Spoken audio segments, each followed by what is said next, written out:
Bon après-midi, je vous souhaite à tous la bienvenue à ma 39e vidéo.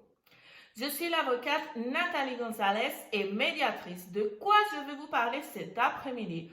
Comment m'affecte ce confinement? Comment j'organise ma journée? Quelques conseils, astuces.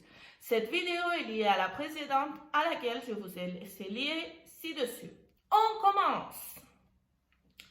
Combien de jours ça fait que je reste chez moi? Aujourd'hui, 48 jours.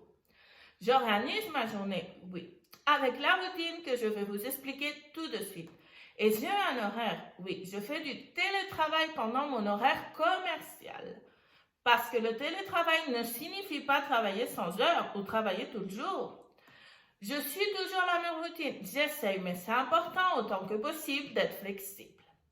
Quelle affaire je fais avant et quelle après? Je classe les affaires en 4 blocs. Priorité, urgent, pas urgent, cela peut attendre.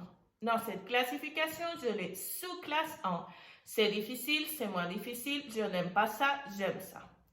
Le premier que je fais, c'est le plus prioritaire et le plus difficile. Et le dernier, celui qui peut attendre et j'aime le plus.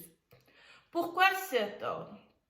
Parce qu'en faisant le difficile d'abord, nous l'avons enlevé de nos épaules et nous n'avons plus à y penser. La même chose se produit avec ceux que nous n'aimons pas.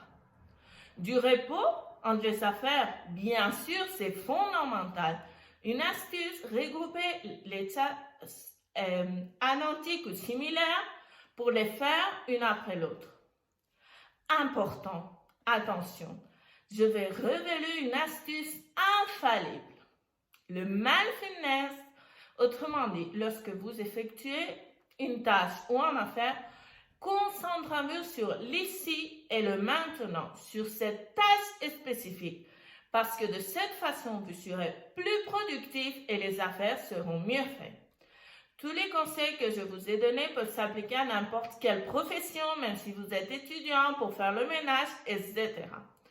Profitons du temps, je vous assure que je suis pleinement informée de chaque nouvelle disposition légale qui sort.